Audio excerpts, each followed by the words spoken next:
আমরা যেটা নিয়ে কথা বলছিলাম যে দেশের বিভিন্ন স্থানে জমে উঠেছে কোরবানির পশুর হাট এবং সেই খবর নিয়ে আমরা আসলে আপনাদের সাথে বিস্তারিত জানতে চাই। এবং এতক্ষণ যে আমরা পশুর হাটের বিষয় নিয়ে কথা বলছিলাম, যে রাজধানীর মেরাদিয়ার হাট থেকে যুক্ত হচ্ছেন রাব্বি হোসেন, এছাড়াও এরপরে আমাদের সাথে রাকিবুল যুক্ত হবেন, রাকিবুল রাফি সিলেট থেকে, এবং বরগুনা থেকে যুক্ত হবেন জিয়াদ মাহমুদ। তবে প্রথমে যাচ্ছি রাজধানীতে, যেখানে রয়েছেন রাব্বি হোসেন।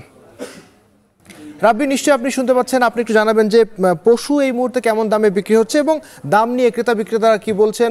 ক্রেতাদের দামের আমরা বলছিলাম যেহেতু যে মাঝারি আকৃতির গরু কমপক্ষে 1 লাখ টাকা, সেটি নিয়ে ক্রেতাদের কোনো আক্ষেপ আছে কিনা?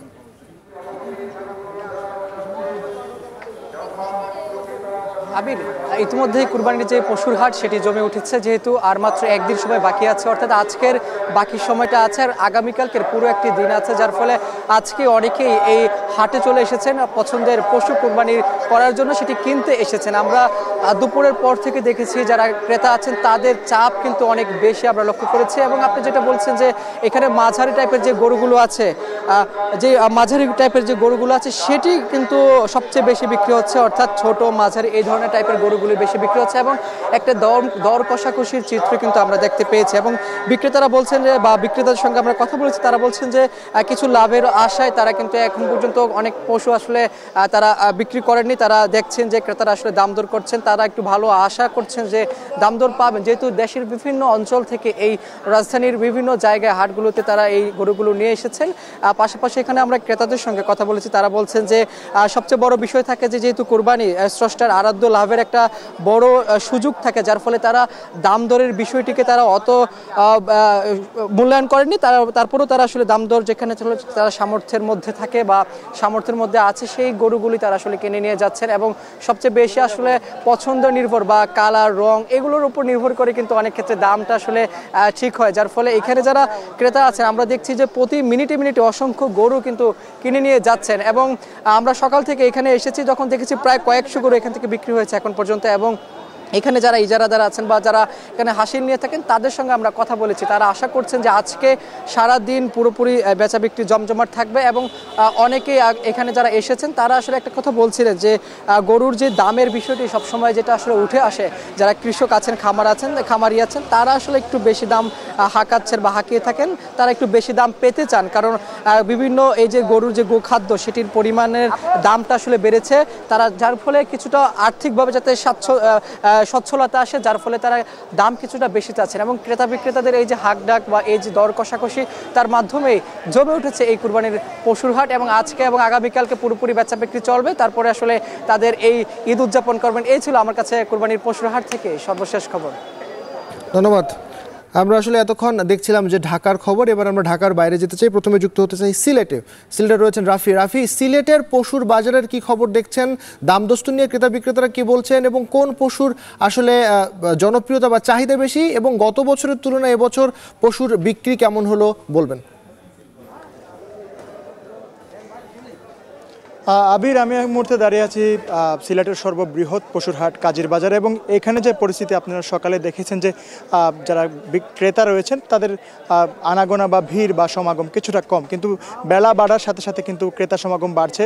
গতকাল শুক্রবার ছিল বাজারবার, সেখানে সন্ধ্যা থেকে কিন্তু বেশ জমজমাট বেচাকেনা চলছিল এবং এখানে দুপুরে বেলা বাড়ার সাথে সাথে ভিড়টা কিন্তু বেড়ে গিয়েছে। এবং আমরা সকালে বিক্রেতাদের সাথে কথা বলেছি, তারা বলছিলেন যে পশুর সংখ্যা বেশ প্রতুলতা বেশ ভালোই রয়েছে। এবং একই সাথে সাথে কিন্তু এইখানে এই বড় যে স্থায়ী হাট, এটার বাইরেও কিন্তু সিলেটে প্রায় 8টি অস্থায়ী হাট আছে এবং সেই অস্থায়ী হাটে কিন্তু বেশ গবাদি পশু যেগুলো রয়েছে সেগুলোর বেচা কেনা চলছে। এবং তারা বলছিলেন যে অস্থায়ী হাটে কিছু গরু চলে যাওয়ায় এখানে কিছুটা কমেছে। এবং গতকাল আমরা বিক্রেতাদের সাথে কথা বলেছি, আজকেও বলেছি, তারা বলছিলেন যে এখানে প্রায় এই বড় হাটে প্রায় 8 থেকে 10 হাজার বা 10 থেকে 12 হাজারেরও বেশি কিন্তু গরু রয়েছে। এবং গরু, ছাগল, মহিষ, ভেড়া সব কিছু মিলিয়েই কিন্তু 10 থেকে 12 হাজারের বেশি রয়েছে। এবং এখানে যে সিলেটের যে অবস্থা, সেখানে কিন্তু বেচাকেনা কিছুটা কম হচ্ছে, তবে বেলা বাড়ার সাথে সাথে বিক্রেতারা যারা রয়েছেন তারাও আশা করছেন যে বেচাকেনা ভালোই চলবে। এবং এখানে ছোট থেকে মাঝারি আকৃতির যে গরুগুলো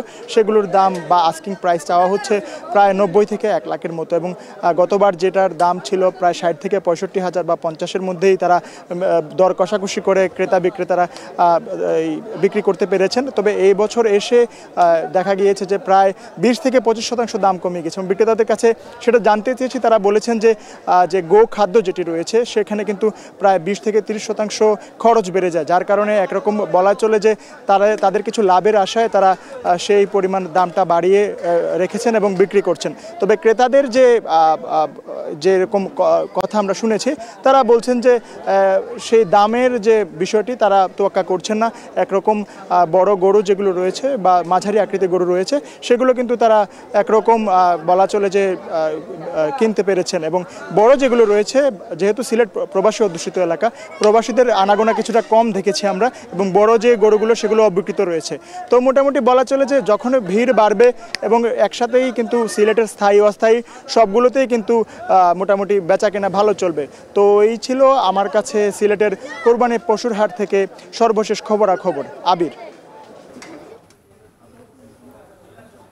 ওকে, আমরা সিলেট থেকে এবারে যাচ্ছি জিয়াদের কাছে। জিয়াদ রয়েছেন বরগুনায়। জিয়াদ, আমরা ঢাকা এবং সিলেটের মোটামুটি একই রকম চিত্র আসলে দেখতে পেয়েছি যে দাম কিছুটা বাড়তি এবং শেষ মুহূর্তে এসে জমজমাট হয়ে উঠেছে পশুর বাজার। আপনি এবার আপনার এলাকায় অর্থাৎ বরগুনার কি খবর দেখছেন? দাম কি কোনো বাড়তি দেখছেন কিনা, এবং একই সাথে শেষ মুহূর্তের বেচাকেনার খবর জানাবেন। আবির, যেমনটি সিলেট থেকে জানিয়েছেন কিংবা ঢাকা থেকে জানিয়েছেন, এখানেও কিন্তু মাঝারি আকৃতির যে গরুগুলো রয়েছে সেই গরুগুলোর ব্যাপক চাহিদা রয়েছে। আমার পাশে যে একটি গরু দেখছেন শাহিওয়াল জাতের, এটির দাম হাঁকানো হচ্ছে 3.5 লক্ষ টাকা, এবং সকাল থেকেই দেখেছি যে বিক্রেতারা যে দাম হাঁকাচ্ছেন সেই দাম কিন্তু আকাশচুম্বী। তবে ক্রেতারা বলছেন যে এই সব বেলা যত গড়াবে তখন কিন্তু এই দাম আরো কমে যাবে কিছুটা।